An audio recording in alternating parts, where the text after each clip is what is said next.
Vijayalakshmi ma'am, ಈ ಪ್ರಶ್ನೆ ನಿಮಗೆ ಕೇಳಬೇಕು ನಾನು. ಒಂದು ಸಹಜವಾಗಿ ಮಕ್ಕಳಿಗೆ ಎದೆ ನೋವು ಬಂದಾಗೋ ಅಥವಾ ಈ ಪ್ರಜ್ಞೆ ತಪ್ಪಿದಾಗೋ ಪೋಷಕರಿಗೆ ಏನು ಮಾಡಬೇಕು ಅಂತಾನೆ ತೋಚಲ್ಲ, ಪಾಪ ಭಯ ಪಡ್ತಾ ಇರ್ತಾರೆ.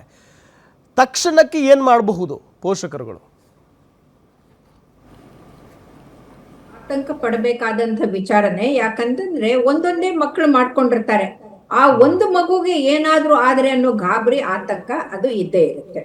ಸೊ ಹಾಗಾಗಿ ಆ ಮಗು ಎಚ್ಚರ ತಪ್ಪಿ ಬಿದ್ರೆ ಆ ಮಗುಗೆ ಏನಾದ್ರೂ ಗ್ಲೂಕೋಸು ಅಥವಾ ORS ಅಥವಾ ಏನಾದ್ರೂ ಕುಡಿಸಿ ಆಮೇಲೆ ಡಾಕ್ಟರ್ ಹತ್ರ ಕರ್ಕೊಂಡು ಹೋಗಿ ಪರೀಕ್ಷೆ ಮಾಡಿಸೋದು ಬಹಳ ಒಳ್ಳೇದು. ಅದರಲ್ಲೂ ಕೂಡ ಕಂಜನೈಟಲ್ ಹಾರ್ಟ್ ಡಿಸೀಸ್ ಅನ್ನ ಎಕೋ ಮಾಡೋದ್ ಹೊರತು ಗೊತ್ತಾಗೋದಿಲ್ಲ. ಸೊ ಹಾಗೆ ನಾನು ಯಾರಿಗೋ ತೋರಿಸ್ಕೊಂಡೆ ಇದ್ ಮಾಡಿದೆ ಏನಿಲ್ಲ ಹೋಗಿ ಅಂತ ಹೇಳಿದ್ರೆ ಅದು ಸರಿ ಆಗೋದಿಲ್ಲ. ತಕ್ಷಣಕ್ಕೆ ಅವರು ಹೋಗಿ ಮಾಡಿಸ್ಕೊಳ್ಳೇಬೇಕಾಗತ್ತೆ. ಇನ್ನು ಎರಡನೇದು ಪ್ರಮುಖವಾಗಿ ಅವರು ಕೊಡುವಂತಹದ್ದು ಆಹಾರ ಪದ್ಧತಿ ಸರಿ ಇದೆನಂತ ತಂದೆ ತಾಯಿಗಳೇ ಅವಲೋಕನ ಮಾಡ್ಕೋಬೇಕು. ಮಗು ಆಗ್ಲೇ ಧನುಷ್ ಅವ್ರು ಹೇಳಿದಂಗೆ ರಾತ್ರಿ ಎಲ್ಲ ಏನು ತಿಂದಿರೋದಿಲ್ಲ, ಬೆಳಿಗ್ಗೆನೂ ಹಾಗೆ ಡಬ್ಬ ಕಟ್ಸಿ ಹಾಗೆ ಕಳಿಸ್ಬಿಟ್ರೆ ಸ್ಕೂಲ್ ಬಸ್ ನಲ್ಲಿ ಅದು ಕಷ್ಟ ಆಗ್ಬಿಡುತ್ತೆ. ಹಾಗಾಗಿ ಮಗುವಿಗೆ ಬೆಳಿಗ್ಗೆ ತಿಂಡಿ ತಿನ್ನಿಸ್ಬಿಟ್ಟು ಹಾಲು ಕುಡಿಸಿ ಹಣ್ಣು ತಿನ್ನಿಸಿ ಕಳಿಸೋದನ್ನ ಅವರು ರೂಢಿ ಮಾಡ್ಕೋಬೇಕು. ಒಂದು 10 ನಿಮಿಷ ಮೊದಲೇ ಎಬ್ಸಿಬಿಟ್ಟು ಮಗುಗೆ ಅದನ್ನ ತಿನ್ನಿಸಿ ಕಳಿಸೋದ್ರ ಕಡೆಗೆ ಗಮನ ಕೊಡ್ಬೇಕು. ಮೂರನೇದು ತಂದೆ ತಾಯಿಗಳೇ ಮಕ್ಕಳಿಗೆ ತಪ್ಪು ದಾರಿಗೆ ತಗೊಂಡು ಹೋಗೋದ್ರಿಂದ ಅವರುಗಳು ತಾವು ಸರಿಪಡಿಸ್ಕೊಳ್ಬೇಕು, ತಾವು ಸರಿಯಾಗಿದ್ದು ಮಕ್ಕಳಿಗೂ ಸರಿ ಮಾಡ್ಬೇಕು. ಆಸ್ಪತ್ರೆಯಲ್ಲಿ ಅಕಸ್ಮಾತ್ ಅದು ಕಂಜನೈಟಲ್ ಹಾರ್ಟ್ ಡಿಸೀಸು ಅನುವಂಶಿಕವಾಗಿ ಬಂದಿದ್ದು ಅದನ್ನ ಸರಿಪಡಿಸ್ಬೇಕಂದ್ರೆ ಕೆಲವೊಂದು ಕಾಯಿಲೆಗಳಿಗೆ ನಾವು ಸಂಪೂರ್ಣ ಸರಿಪಡಿಸ್ಬೋದು. ಅದನ್ನ ಇಂಟರ್ವೆನ್ಷನ್ ಅಂತ ಮಾಡಿ ಆ ಮಕ್ಕಳನ್ನ ಪೂರ್ತಿ ಸರಿಪಡಿಸ್ಬೋದು. ಹಾಗಾಗಿ ಆತಂಕ ಪಡಬೇಕಾಗಿಲ್ಲ. ಇನ್ನು ಕೆಲವು ಮಕ್ಕಳಿಗೆ ಆಪರೇಷನ್ ಮಾಡಿ ಸರಿಪಡಿಸ್ಬೇಕಾಗತ್ತೆ. ಅದು ಕೂಡ ಈಗ ಬಂದಿರೋದ್ರಿಂದ ಯಾರು ಭಯ ಪಡಬೇಕಾಗಿಲ್ಲ. ಅಕಸ್ಮಾತ್ ಎಚ್ಚರ ತಪ್ಪಿದ್ದ ಮಗುಗೆ ಒಳಗಡೆಗೆ ಕಂಡಕ್ಟಿಂಗ್ ಸಿಸ್ಟಮ್ ಪ್ರಾಬ್ಲಮ್ ಏನಾದ್ರೂ ಇದ್ರೆ ಅವರು ಮ್ಯಾಪಿಂಗ್ ಮಾಡ್ಬಿಟ್ಟು ಎಲ್ಲಿ ಫೋಕಸ್ ಇದೆನೋ ಆ ಫೋಕಸ್ ಅನ್ನ ಅಬ್ಲೇಷನ್ ಮಾಡಿ ಸರಿ ಮಾಡ್ತಾರೆ. ಹಾಗಾಗಿ ಚಿಂತೆ ಮಾಡಬೇಡಿ. ನೀವು ವೈದ್ಯರ ಹತ್ರ ಹೋಗಿ ಸಕಾಲಕ್ಕೆ ಸರಿಯಾದಂತ ಚಿಕಿತ್ಸೆಯನ್ನ ಕೊಟ್ರೆ ಮಗುವಿಗೆ ಪೂರ್ತಿ ಆಯುಸ್ಸು ಸರಿಯಾಗತ್ತೆ ಅಂತ ನಾನು ಹೇಳಕ್ಕೆ ಇಚ್ಛಾ ಪಡ್ತೀನಿ. ಮೇಡಮ್, ನಿನ್ನೆನೆ ಒಂದು ಘಟನೆ ಆಗಿದೆ. ಇದು ಮಕ್ಕಳ ವಿಚಾರ ಅಲ್ಲ, ಅಡಲ್ಟ್ ಅಂದ್ರೆ 52 ವರ್ಷದ ಒಬ್ಬ ವ್ಯಕ್ತಿ ಬೆಳಗಾವಿಯಲ್ಲಿ ಒಂದು ಹಾಸ್ಪಿಟಲ್ಗೆ ಹೋಗಿರ್ತಾರೆ. ಆ ವ್ಯಕ್ತಿ ಡಾಕ್ಟರ್ ಹೇಳಿರ್ತಾರೆ, ಇಲ್ಲ ನಿಮಗೆ ಅವ್ರು ಎದೆ ನೋವು ಅಂತಾನೆ ಹೋಗಿರ್ತಾರೆ ಆ ವ್ಯಕ್ತಿ. ಬಟ್ ಡಾಕ್ಟರ್ ಹೇಳಿದಾಗ ನಿಮಗೆ ಒಂದು ಸ್ವಲ್ಪ ಹಾರ್ಟ್ ಅಟ್ಯಾಕ್ ಆಗೋ ಸಾಧ್ಯತೆ ಇದೆ, ಒಂದು ಇಂಜೆಕ್ಷನ್ ಮಾಡ್ತೀವಿ ತಗೊಂಡ್ಬಿಡಿ ಅಂತ ಹೇಳಿ. ಬಟ್ ಆ ವ್ಯಕ್ತಿ ಇವರು ಸುಮ್ಮನೆ ದುಡ್ಡಿಗಾಗಿ ಹೇಳ್ತಾರೆ ಅಂತ ಹೇಳಿ ತಮ್ಮ ವೈಫ್ ಹತ್ರ ಹೇಳ್ಕೊಂಡು ಕರ್ಕೊಂಡು ಬರ್ತಾನೆ, ಇಂಜೆಕ್ಷನ್ ಮಾಡಿಸ್ಕೊಳ್ಳಲ್ಲ. ಕೆಳಗಡೆ ಬಂದ ತಕ್ಷಣ ಆ ವ್ಯಕ್ತಿಗೆ ಹಾರ್ಟ್ ಅಟ್ಯಾಕ್ ಆಗಿದೆ. ಅಂದ್ರೆ ಕೆಲವೊಂದಿಷ್ಟು ಜನ ಸೀರಿಯಸ್ ಆಗಿ ತಗೊಳ್ಳಲ್ಲ ಇಂಥ ವಿಚಾರಗಳನ್ನ ಅಂತ. ಅಲ್ಲ, ನೀವು ಆ ವ್ಯಕ್ತಿ ತಗೊಂಡಿಲ್ಲ ಅಂತ ಹೇಳ್ತಾ ಇದ್ದೀರಿ. ನನಗೆ ಪರಿಚಯದಿರೋ ಲಾಯರ್ ಒಬ್ರು, ಅವ್ರ ಹೆಂಡತಿ ಗಾಬರಿ ಆಗ್ಬಿಟ್ಟು ಎದೆ ಉರಿ ಆಗ್ತಾ ಇದೆ, ಬೆವರ್ತಾ ಇದ್ದಾರೆ ಯಜಮಾನರದಕ್ಕೆ, ತಕ್ಷಣಕ್ಕೆ ಕಳಿಸಿ ಅಂತ ಜಯದೇವಾಗೆ ಕಳಿಸಿ ಅವರು ವಿದಿನ್ ½ ಆಸ್ಪತ್ರೆಗೆ ಬಂದಿದ್ದಾರೆ. ನಾನು ಫೋನ್ ಮಾಡಿದ್ರಿಂದ ತಕ್ಷಣಕ್ಕೆ ಅಡ್ಮಿಟ್ ಮಾಡಿ ಅವ್ರಿಗೆ ಸ್ಟ್ರೆಪ್ಟೋಕೈನೇಸ್ ಕೊಟ್ಟು ಪೂರ್ತಿ ಹಾರ್ಟ್ ಅಟ್ಯಾಕ್ ಆಗೋದನ್ನೇ ಪ್ರಿವೆಂಟ್ ಮಾಡಿ ಸರಿ ಮಾಡಿದ್ರೆ ಅವರು ಊರಿಗೆಲ್ಲ ಹೇಳ್ಕೊಂಡು ಹೋಗ್ಬಿಟ್ರು, ಅಯ್ಯೋ ನನಗೇನಾಗಿರ್ಲಿಲ್ಲ, ಬೋಂಡ ತಿಂದಿದ್ದೆ, ಸ್ವಲ್ಪ ಡ್ರಿಂಕ್ಸ್ ಜೊತೆಗೆ ಸ್ವಲ್ಪ ಇದು ಖಾರ ತಿಂದಿದ್ದೆ, ನನ್ನ ಹೆಂಡತಿ ಗಾಬರಿಯಾಗಿ ಕಳಿಸ್ಬಿಟ್ರೆ ನನಗೆ ದೊಡ್ಡ ಇಂಜೆಕ್ಷನ್ ಕೊಟ್ಬಿಟ್ಟು ಹಾರ್ಟ್ ಅಟ್ಯಾಕ್ ಆಗಿದೆ ಅಂತಂದ್ರಂತ. ಅಂದ್ರೆ ಓದಿದಂತ ಲಾಯರೇ ಈ ತರ ಮಾತಾಡಿದ್ರೆ ನಾವ್ ಏನ್ ಮಾಡಕ್ಕಾಗತ್ತೆ ಹೇಳಿ? ಅಂದ್ರೆ ಈಗಿನ ಕಾಲದಲ್ಲಿ ಹೇಗಾಗಿದೆ ಅಂದ್ರೆ ಸತ್ಯವಂತರಿಗೆ ಕಾಲವಿಲ್ಲ ಅಂತನ್ನೋ ಹಾಗೆ ಮಾಡೋದನ್ನ ತಪ್ಪು ಮಾಡಿ ಪಾಪ ಜೀವ ಉಳಿಸೋಕ್ ಹೋದ್ರೆ ನಮ್ದೇ ತಪ್ಪು ಅಂತ ನಮ್ಮೇಲೆ ಹಾಕ್ತಾರೆ. ಹಾಗಾಗಿ ಎರಡೂ ತರದ ಜನನೂ ಇರ್ತಾರೆ. ಆದ್ರೆ ನಾವು ಜನರಲ್ಲಿ ಜಾಗೃತಿ ಮೂಡಿಸಕ್ಕೆ ಇಂಥ ಕಾರ್ಯಕ್ರಮಗಳನ್ನ ಮಾಡಿ ಅವ್ರಿಗೆ ಸರಿ ತಪ್ಪಿನ ವಿವೇಚನೆ ಹೇಳ್ಬಿಟ್ಟು ಪ್ರಜ್ಞೆ ಮೂಡಿಸೋ ಕೆಲ್ಸನ ನಾವು ಮಾಡ್ಬೇಕಾಗತ್ತೆ. ಹಾಗಾಗಿ ನೀವು ಇಂಥ ಕಾರ್ಯಕ್ರಮ ಮಾಡೋದು ಒಳ್ಳೇದು ಅಂತ ಶ್ಲಾಘನೆ ಅಂತ ಹೇಳ್ತೀನಿ. Yes ma'am. ಪ್ರಿಯಾಂಕಾ ಮ್ಯಾಮ್, ಒಂದು ಈಗ ಸಹಜ ಮಕ್ಕಳು ಅಂತ ಅಲ್ಲ, ದೊಡ್ಡವರು ಯಾವುದೇ ವಯಸ್ಸಿನವರಾದರೂ ಕೂಡ ಓಕೆ, ಹಾರ್ಟ್ ಅಟ್ಯಾಕ್ ಆಗಿದೆ ಅಂತ ಅಂದಾಗ ತಕ್ಷಣ ಒಂದು 5 ನಿಮಿಷದಲ್ಲಿ ಏನು ಮಾಡಬೇಕು ಅವರು? ಸೊ ನಾವು ಕಾರ್ಡಿಯೋಪಲ್ಮನರಿ ರಿಸಸಿಟೇಷನ್ ಅಂತ ಹೇಳ್ತೀವಿ, CPR ಟೆಕ್ನಿಕ್ಸ್.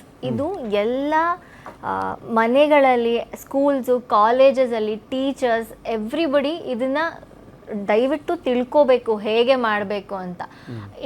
ಅದು ಒಂದು ಲೈಫ್ ಸೇವಿಂಗ್ ಪ್ರೊಸೀಜರ್. ಆ 30 ಸೆಕೆಂಡ್ಸ್ ಟು 1 ಮಿನಿಟ್ ನಮ್ಗೇನು ಸಿಗುತ್ತೆ ಅದರಲ್ಲಿ we pump the heart to beat again ಅಂತ ಹೇಳ್ತೀವಿ. ಸೊ ಅದು ಒಂದು ಬ್ರೆತ್ ಮತ್ತು ಇಟ್ಸ್ ಅ ಟೆಕ್ನಿಕ್. ಅಂದರೆ ನಾವು ಚೆಸ್ಟ್ ಕಂಪ್ರೆಷನ್ಸ್ ಆ್ಯಂಡ್ ಬ್ರೆತ್ ಕೊಡೋದ್ರಿಂದ ಆ 1 ಮಿನಿಟ್ ಮೀನ್ ವೈಲ್ ಆ್ಯಂಬುಲೆನ್ಸ್ಗೆ ಕಾಲ್ ಮಾಡಿ ಆ 1-2 ನಿಮಿಷದಲ್ಲಿ ನಾವು ಏನು CPR ಟೆಕ್ನಿಕ್ನ ಅಳವಡಿಸ್ತೀವೋ ಅದರಿಂದ you can save a child's life or even adult ಆದರೂ ಸರಿ, ಅಡಲ್ಟ್ ಲೈಫ್ನ ಕೂಡ ಯು ಕ್ಯಾನ್ ಸೇವ್ ಇಟ್ ಆ CPR ಟೆಕ್ನಿಕ್ಕಿಂದ. ಸೊ ಇದನ್ನು ಕಾಲೇಜಸಲ್ಲಿ, ಸ್ಕೂಲ್ಸಲ್ಲಿ ಆಲ್ ಟೀಚರ್ಸ್ BLS ಟ್ರೈನಿಂಗ್ ತಗೊಂಡು it should be run in all the schools for sure. Yes Dhanush, ಈಗ ಸಾಮಾಜಿಕ ಜಾಲತಾಣಗಳಲ್ಲೆಲ್ಲ ನಾವು ನೋಡ್ತಾ ಇರ್ತೀವಿ, ನೀವು ಫಿಟ್ ಆಗಿರಬೇಕು ಅಂದರೆ ಹಾಗೆ ಮಾಡಬೇಕು, ಇದನ್ನ ತಿನ್ನಬೇಕು, ಅದನ್ನ ತಿನ್ನಬೇಕು. ಅದನ್ನ ನೋಡ್ಕೊಂಡು ಕೆಲವೊಂದಿಷ್ಟು ಜನ ಜಿಮ್ಗೆ ಹೋಗ್ತಾರೆ. ಅದನ್ನ ನೋಡ್ಕೊಂಡು ಕೆಲವೊಂದಿಷ್ಟು ಜನ ಆಹಾರ ಪದ್ಧತಿಯನ್ನ ಬದಲಾವಣೆ ಮಾಡ್ಕೊಳ್ತಾರೆ. ಇದ್ರ ಬಗ್ಗೆ ನೀವೇನು ಹೇಳ್ತೀರಿ? ಚೇಂಜಸ್ ಮಾಡ್ಕೋಬೇಕು. ಬಟ್ ಸೋಷಿಯಲ್ ಮೀಡಿಯಾದಲ್ಲಿ ಅವ್ರು ಡಾಕ್ಟರ್ ಅಲ್ಲ, ಅವ್ರು ಕರೆಕ್ಟ್ ಆಗಿ ಕೇಳಿದಿರಲ್ಲ, ಅಂತವ್ರ ಮಾತುಗಳನ್ನೆಲ್ಲ ಕೇಳ್ಕೊಂಡಿರ್ತಾರೆ. ಅದಕ್ಕೆ ಹೇಳಿ ಅದು ಟ್ರೂ. ಆಕ್ಚುಲಿ ಏನಾಗುತ್ತೆ ಅಂದ್ರೆ ಅವ್ರಿಗೆ ಕೆಲವೊಂದು ಗೊತ್ತಿರಲ್ಲ ಎಲ್ಲಿ ಯಾವ ಟೈಮಲ್ಲಿ ಏನ್ ತಿನ್ಬೇಕು ಅಂತ. ಸೊ ಅವ್ರು ಹೇಳಿದ್ರು ಒಂದು ತಿನ್ಬೇಕು ಅಂತ ತಿನ್ನಕ್ ಸ್ಟಾರ್ಟ್ ಮಾಡ್ಬಿಡ್ತಾರೆ. ಮೇನ್ ಇನ್ನೊಂದು ಏನಂದ್ರೆ ನೀರು ಅವ್ರು ತಿಂತಾರೆ, ಗುಡ್, ಅದು ಮಾಡ್ತಾ ಇರ್ಬೇಕು. ಕೆಲವೊಬ್ರು ಏನಂದ್ರೆ ಈ ನೀರ್ ಕರೆಕ್ಟ್ ಆಗಿ ಕುಡಿಯಲ್ಲ. ಸೊ ಹಿಂಗೆ ನಾವು ಗಂಟೆಗೂ ನೀರು ಕುಡಿಬೇಕು. ಈಗ ಬಾಯಾರಿಕೆ ನೀರು ಕುಡಿಯೋಣ ಅಂತಾರೆ. ಸೊ ಅದೇ ತರ ಒಂದೊಂದು ವಿಚಾರದಲ್ಲೂ ಅಷ್ಟೇ. ಇಲ್ಲಿ ಇನ್ಸ್ಟಾಗ್ರಾಮಲ್ಲಿ ತುಂಬಾ ಬರುತ್ತೆ, like not only every social ಮೀಡಿಯಾದಲ್ಲಿ. ಸೊ ಇದು ತಿನ್ನಿ ಇದು ಒಳ್ಳೇದಾಗುತ್ತೆ, ಈ ತರ ಈ ಡಯಟ್ ಫಾಲೋ ಮಾಡ್ದಂಗೆ ಅಂತ. So each and every body is completely different. So ಒಬ್ರದ್ದು ಒಂದೇ ತರ ಇರಲ್ಲ. ಅದು ಅವ್ರಿಗೆ ಅದು ಸೆಟ್ ಆಯ್ತು ಅಂದ್ರೆ ನನಗೂ ಸೆಟ್ ಆಗುತ್ತೆ ಅಂತಲ್ಲ. ಸೊ ಅದೇ ತರ ನಮ್ಗೆ ಲೈಕ್ ಪುರಾತನ ಏನೇನ್ ಮಾಡ್ಕೊಂಡ್ ಬಂದಿದೀವಿ, ಸೊ ಅದೇ ತರ ಊಟನ ಮಾಡ್ಕೊಂಡ್ ಬಂದ್ರೆ ಬೆಸ್ಟ್. ಈಗ ಮ್ಯಾಮ್ ಹೇಳ್ದಂಗೆ ನಮ್ಮ ಫ್ರೂಟ್ಸ್, ವೆಜಿಟೇಬಲ್ಸ್, ಸೊ ಇದು ಏನೇನಿದೆ ಅದನ್ನ ತಿನ್ಬೇಕೆ ಹೊರತು ಏನ್ ಸಿಗುತ್ತೆ ಆಚೆ ಕಡೆ. ಎಸ್ಪೆಷಲಿ ಈಗ ಎಣ್ಣೆ ಅಂತ ಬಂದಾಗ, ಸೊ ಕೆಲವೊಂದು ಈ ಕಬಾಬ್ ಆಗ್ಲಿ ಕರ್ದಿರೋದು, ಸೊ ಆಕ್ಚುಲಿ ಅವ್ರು ಎಣ್ಣೆ ಚೇಂಜ್ ಮಾಡಲ್ಲ. ಸೊ ಎಷ್ಟು ಜಾಸ್ತಿ ಮಾಡ್ತಾ ಇರ್ತೀವಿ ಅದರಲ್ಲಿ ಫ್ಯಾಟಿ ಆಸಿಡ್ಸ್ ಜಾಸ್ತಿ ಆಗ್ತಿರತ್ತೆ. ಸೊ ಅದನ್ನೇ ಸೇವನೆ ಮಾಡ್ತಾ ಇರ್ತೀವಿ ಹೊರತು ಅದು ಒಂದು ಮೇನ್ ಕಾರಣ ಆಗುತ್ತೆ, ಲೈಕ್ ಕೊಲೆಸ್ಟ್ರಾಲ್ ಜಾಸ್ತಿ ಆಗಕ್ಕೆ. ಸೊ ಸೇಮ್ ಈಗ ನಾನ್ ವೆಜ್ ಅಂತ ಬಂದಾಗ್ಲೂ ಅಷ್ಟೇನೆ, ಕೆಲವೊಬ್ರು ಡೈಲಿ ತಿನ್ನೋಕೆ ಸ್ಟಾರ್ಟ್ ಮಾಡ್ಬಿಟ್ಟಿರ್ತಾರೆ, ಅಥವಾ ಅದರಲ್ಲೇ ವೆರೈಟೀಸ್ ಇರುತ್ತೆ. ಸೊ ಆ ಥರ ಆ ಟೇಸ್ಟ್ಗೋಸ್ಕರ ತಿನ್ನೋಕೆ ಸ್ಟಾರ್ಟ್ ಮಾಡ್ಬಿಟ್ಟಿರ್ತಾರೆ ಹೊರತು ಫಿಸಿಕಲ್ ಆಕ್ಟಿವಿಟೀಸ್ ಇರಲ್ಲ. ಸೊ ಓಕೆ, ಇವತ್ತು ನಾನ್ ವೆಜ್ ತಿಂದೆ, ನಂಗೆ ಪ್ರೋಟೀನ್ ಸಿಕ್ತು, ಸೊ ಎಷ್ಟು ಗ್ರಾಮ್ ಪ್ರೋಟೀನ್ ಸಿಕ್ತು, ಸೊ ಅದ್ರಲ್ಲಿ ಎಷ್ಟು ಫ್ಯಾಟ್ ಇತ್ತು, ಸೊ ಅವೆಲ್ಲ ಕ್ಯಾಲ್ಕುಲೇಟ್ ಮಾಡಲ್ಲ. ನಾನು ತಿಂದೇನು ಸಿಕ್ತು, ಸೊ ನಾನು ತಿಂತಾ ಡೈಲಿ ನಂಗೆ ಎನರ್ಜಿ ಆಗಿದೆ. ಸೊ ಹಿಂಗೆ ಅವ್ರಿಗೆ ಸೋಷಿಯಲ್ ಮೀಡಿಯಾದಲ್ಲಿ ಏನು ಸಿಗುತ್ತೆ, so we have to eat, that's all. So ಅದರಿಂದ ಏನು ಮಾಡಬೇಕು, ಮೇನ್ ಎಲ್ಲರೂ ಹೇಳ್ದಂಗೆ sleep is very important, water is very important. ಅದೇ ರೀತಿ ಫಿಸಿಕಲ್ ಆಕ್ಟಿವಿಟೀಸು ಅದೇ ಇಂಪಾರ್ಟೆಂಟ್. ಸೊ ಫಿಸಿಕಲ್ ಆಕ್ಟಿವಿಟೀಸ್ ಇವೆಲ್ಲ ಒಂದು 20% ಅಂದರೆ ಆಲ್ಮೋಸ್ಟ್ ಒಂದು 80% ನಮ್ಮ ಫುಡ್ಡಲ್ಲೇ ಇರುತ್ತೆ. ಸೊ ನಮ್ಮ ಫುಡ್ಡಲ್ಲೇ ಮೇನ್ ಚೇಂಜಸ್ ಮಾಡ್ಕೋಬೇಕು ಅಂತ. ವಿಜಯಲಕ್ಷ್ಮಿ ಮ್ಯಾಮ್, ಕೊನೆಯದಾಗಿ ಪೋಷಕರಿಗೆ ಏನ್ ಹೇಳೋದಕ್ಕೆ ಬಯಸ್ತೀರಿ? ಆ ಪೋಷಕರಿಗೆ ಹೇಳೋ ಮೊದಲು ಧನುಷ್ ಅವ್ರದ್ದು ಒಂದು ಆಡ್ ಮಾಡ್ತೀನಿ. ಜಿಮ್ ಅಂತ ನೀವು ಹೇಳಿದ್ರಿ, ಜಿಮ್ ಅಲ್ಲಿ ಕೊಡುವಂತ ಫಾರ್ಮುಲಾಗಳಲ್ಲಿ ಉದ್ದೀಪನಮಾನವಾದಂತ ಡ್ರಗ್ಸ್ ನ ಸೇರಿಸಿರ್ತಾರೆ. ಅದರಿಂದ ಕೂಡ ಹಾರ್ಟ್ ಅಟ್ಯಾಕ್ ಆಗಿ ಅಲ್ಲೇ ಕುಸಿದ್ ಬೀಳ್ತಾರೆ.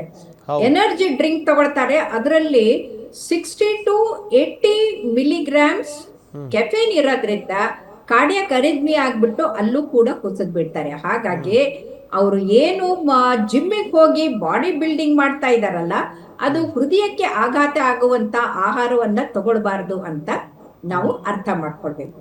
ನೀವು ಕೇಳಿರೋ ಪ್ರಶ್ನೆ, ತಂದೆ ತಾಯಿಗಳು ಏನ್ ಮಾಡ್ಬೇಕಂದ್ರೆ, ಮಕ್ಕಳು ನಮ್ಮ ಆಸ್ತಿ ಅಷ್ಟೇ ಅಲ್ಲ, ದೇಶದ ಆಸ್ತಿ. ಆ ಮಕ್ಕಳು ಆರೋಗ್ಯವಂತರಾಗಿದ್ರೆ ದೇಶ ಆರೋಗ್ಯವಂತರಾಗಿರುತ್ತೆ ಅನ್ನೋದನ್ನ ನಾವು ನೆನ್ಪಿಟ್ಕೊಳ್ಬೇಕು. ಮಕ್ಕಳಿಗೆ ಇವತ್ತು ಮಕ್ಕಳಿದ್ದಾಗ ಸಸಿಯಾಗಿ ಬಾಗದ್ದು ಮರವಾಗಿ ಬಾಗದಿಲ್ಲ.